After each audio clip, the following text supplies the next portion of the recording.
지금 이 시간 우리 주님 말씀 함께 같이 보시겠습니다. 구약 성경 요엘서 요엘 2장 28절부터 32절까지 말씀입니다. 요엘 2장 28절부터 32절까지 말씀입니다. 우리가 매일마다 성경을 함께 같이 읽고 있는데요. 이번 주 중에 이제 이 요엘서를 같이 읽게 될 것 같아요. 2장 28절부터 32절까지 함께 같이 읽겠습니다. 시작. 그 후에 내가 내 영을 만민에게 부어주리니 너희 자녀들이 장래일을 말할 것이며 너희 늙은이는 꿈을 꾸며 너희 젊은이는 이상을 볼 것이며 그때 내가 또 내 영을 남종과 여종에게 부어줄 것이며 내가 이적을 하늘과 땅에 베풀리니 곧 피와 불과 연기 기둥이라. 여호와의 크고 두려운 날이 이르기 전에 해가 어두워지고 달이 핏빛같이 변하려니와 누구든지 여호와의 이름을 부르는 자는 구원을 얻으리니 이는 나 여호와의 말대로 시온산과 예루살렘에서 피할 자가 있을 것이며 남은 자 중에나 여호와의 부름을 받을 자가 있을 것임이니라. 아멘. 지금 우리 성경 요엘이 3장까지 있잖아요. 1장, 2장, 3장까지 있는데 히브리 성경에서는 요엘이 4장까지 있습니다. 1, 2, 3, 4장까지가 있는 것이죠. 특별히 이제 1, 2, 3, 4장 중에 오늘 우리가 읽었던 요엘 2장 28절부터 32절까지 있죠. 우리가 조금 전에 읽었던 이제 이 5절이 히브리 성경에서는 3장이에요. 그리고 우리 성경 3장은 히브리 성경의 4장이겠죠. 지금은 성령의 시대입니다. 지금 제가 20대만 하더라도 기도원과 선교단체에서 성령님을 사모하고 성령님을 구하는 사람들이 굉장히 아주 많았었습니다. 그래서 제가 21살 때 2년 동안 제가 선교단체에서 훈련을 했었는데요. 성령론 수업을 듣다가 수업 중간에 갑자기 방언을 받았습니다. 제가 사실 방언을 받고 싶어서 한 5년 동안 아주 간절하게 10대 때부터 그렇게 기도를 했는데 성령론 수업을 듣다가 수업 중간에 갑자기 하나님께서 방언을 주셨어요. 그래서 방언을 받고 한국말을 하고 싶은데 한국말이 안 나오는 거예요. 그 당시 저는 방언을 이렇게 했습니다. 까꿍 까꿍 까꿍 이런 식으로 방언이 나왔었습니다. 그리고 제 주변에서는 이제 이렇게 방언을 제외하고도 신유 은사 아시죠? 손만 얹으면 아픈 사람이 치유를 얻는 거예요. 그리고 저하고 아주 가까웠던 어떤 분이 신유 은사를 받으셨는데 아픈 사람이 손을 얹었는데 그 사람 전부 다 낫는 거예요.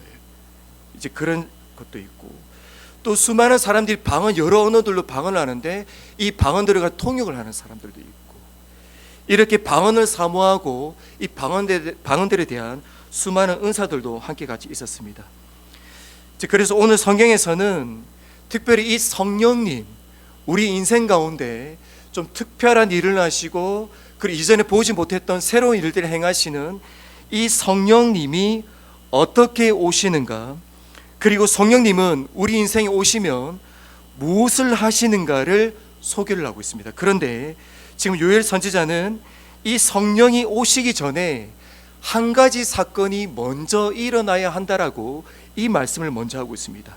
그 한 가지 사건이 무엇이냐면 요엘 2장 23절입니다.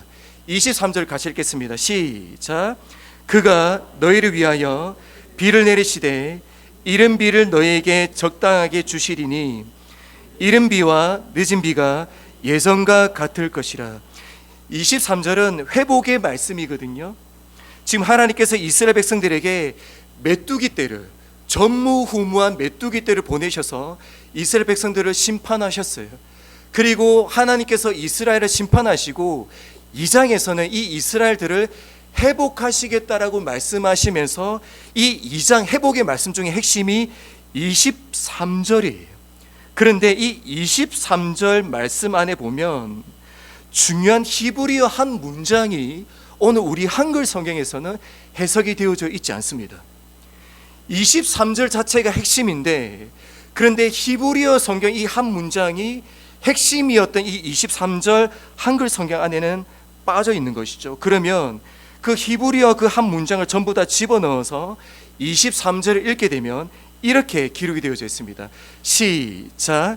그가 너희를 위하여 먼저 의의 교사를 보내고 이른 비와 늦은 비를 주시리라.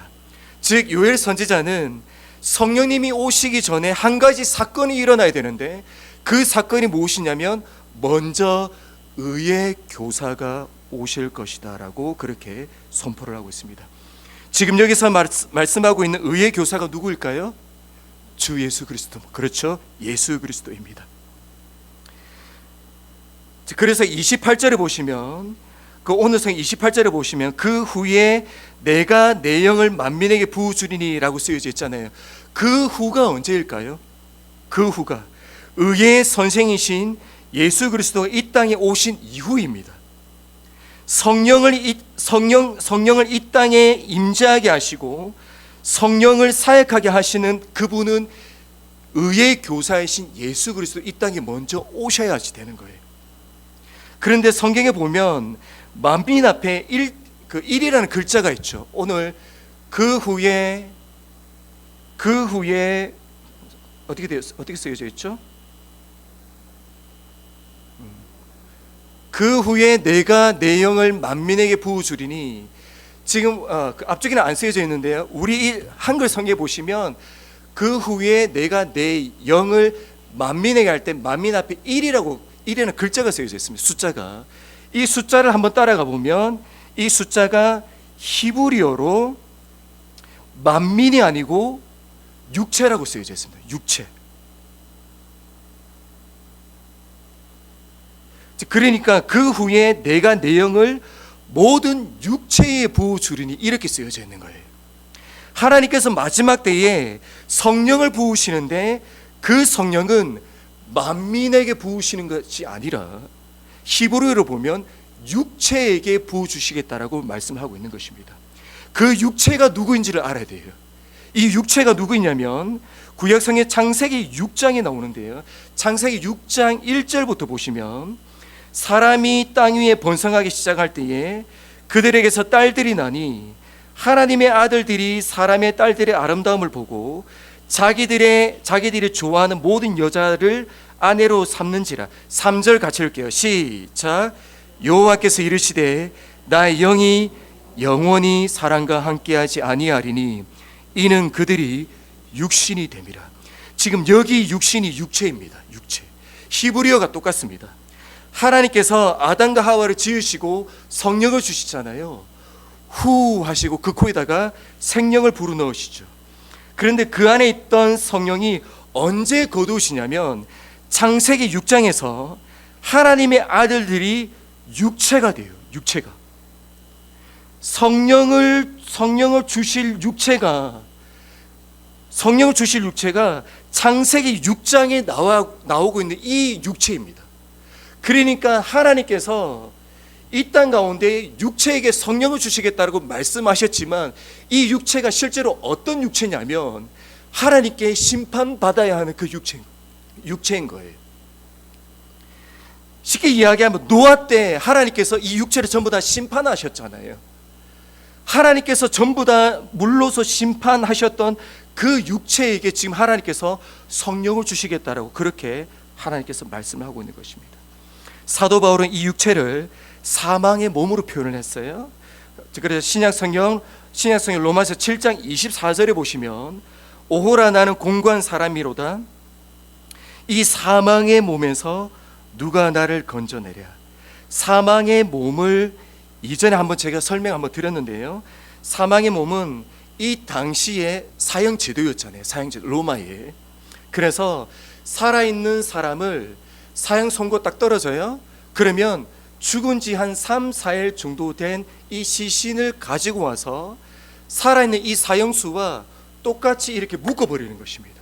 얼굴과 얼굴을, 손과 손을, 몸과 몸을, 그리고 발과 발을 이렇게 똑같이 묶어서 시간이 지나게 되면 이 죽은 사람 안에 있는 이 수많은 벌레들과 구더기들이 살아있는 사람 안에 들어와서 살아있는 채로 사형을 당하는, 심판을 당하는 것이 사망의 몸입니다. 누군가가 옆에서 이 줄을 풀어주지 않으면, 이 사망의 쇠사슬을 끊어내지 않으면 우리는 살아있는 채로 영원한 불못에서 심판을 받게 되는 형벌이, 이 사망의 몸은 심판을 받아야 될 육체입니다. 이 사망의 몸, 이 육체에 성령을 부어 주실 육체가 아니라 반드시 이 육체는 하나님 앞에서 심판을 받아야 될 육체라는 것입니다. 그러니까 성경이 이야기하는 육체가 무엇이냐면, 창세기 6장에 하나님께서 노아 홍수 심판 때 그 육체이고, 그리고 사도 바울이 반드시 심판을 받아야 될 이 사망의 몸이 바로 이 육체인 것입니다. 그런데 하나님께서 이 육체 가운데 오늘 성경에 보니까 성령을 부으시겠다라고 말씀하시는 것이죠. 그런데 이 일을 이루시기 위해서, 그래서 먼저 의의 선생이신 예수 그리스도 이 땅에 먼저 오신 것입니다. 왜요? 예수 그리스도가 십자가에서 모든 죄와 사망을 짊어지시고, 예수가 십자가에서 죽으시고, 그리고 난 이후에 이 땅 가운데, 이 육체 가운데 하나님께서 성령을 주시기 위함입니다. 그래서 예수님이 십자가 사건을 이루시고 승천하시기 직전에 그의 마지막 말씀이 성령이었습니다. 의의 교사가 이 땅에 오셔서 십자가 사건을 이루시고, 그리고 하늘로 올라가시기 직전에 예수님께서 성령님에 대해서 말씀을 하셨어요. 그래서 그 말씀이 사도행전 1장 4절입니다. 1장 4절 같이 읽을게요. 시작.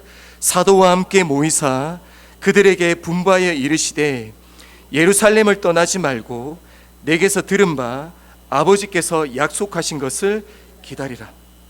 아버지께서 약속하신 것이 성령이잖아요.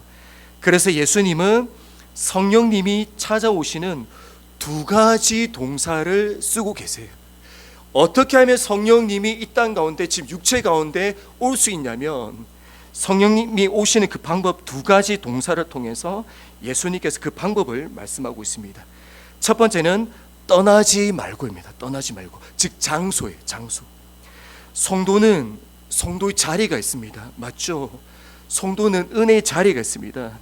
예수님이 부활하시고 500명의 사람들이 살아계신 부활하신 예수님을 만났어요. 그런데 이 500명 중에 120명만 그 자리를 지켰습니다. 그리고 이 120명만 성령님을 받았습니다. 380명은 그 자리를 지키지 않았다는 이유로 이 380명은 전부 다 성령님을 받지 못했습니다. 3년 전에 있었던 코로나가 왜 그토록 무서웠냐면 성도의 자리를 빼앗아 갔기 때문입니다. 그래서 미국 한인교회가 3,500개 정도가 있거든요.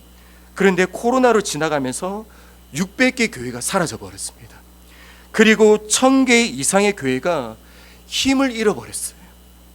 교회가 힘을 잃고 사라진다는 말은 성도의 자리가 점점 더 사라지고 있다는 뜻입니다. 그런데 오히려 이때 120명의 자리에 서셔야 합니다. 3배나 더 많은 무리를 따라가는 것이 아니라 주변을 보지 마시고 매일마다 하나님을 만나는 성도의 자리를 잃어버리면 안 돼요. 성도가 성도의 자리를 지키기만 하셔도 오늘 예수님은 우리들에게 성령을 주시겠다라고 그렇게 약속을 하고 있는 것입니다. 두 번째는 기다리라입니다. 기다리라. 두 번째 동사. 성경에서 기다린다는 뜻은 하나님 앞에 겸손을 의미하죠. 기다린다는 말은 내가 그 시간을 결정하는 것이 아니라는 거잖아요. 기다린다는 말은 내가 그 장소를 결정하는 것이 아닙니다. 주어진 시간과 주어진 그 장소에서 하나님의 주권을 믿고, 그리고 나의 주권을 내려놓는 것이 하나님을 기다리는 것입니다. 그래서 기다림은 반드시 기도로 나타납니다. 하나님을 기다리는 증거는 기도예요. 이 기도하는 자에게 성령님이 오시는 것입니다. 그리고 마지막으로 성령님이 찾아오시는 세 번째 방법은 사도행전 2장 2절에 나와 있는데요. 그 성령님이 이 땅에 임재하실 때 육체 가운데 부어 주실 그때에 성령님이 임재하시는 때가 언제인지를 소개를 하고 있습니다. 그래서 사도행전 2장 2절을 함께 같이 읽어볼게요. 시작. 호련히 하늘로부터 급하고 강한 바람 같은 소리가 있어 그들이 앉은 온 집에 가득하여. 오늘 2절에 보시면 성령님이 오셨잖아요. 오순절 사건입니다. 이 사건이 성령님이 그들 가운데 임재하셨는데 언제 임재하셨냐면 성경에 보니까 그들이 앉아 있을 때에 임재하셨다라고 설명을 하고 있습니다. 이스라엘 사람들은 앉아서 기도하지 않죠. 이스라엘 사람들은 어떻게 기도하죠? 이스라엘 사람들은 서서 기도합니다. 그리고 이스라엘 사람들은 엎드려서 기도하죠. 그럼 이스라엘 사람들이 언제 앉을까요? 말씀을 들을 때 앉습니다. 이스라엘 사람들은 하나님 앞에서 말씀 듣는 시간에 하나님 앞에 꿇어 앉는 것입니다.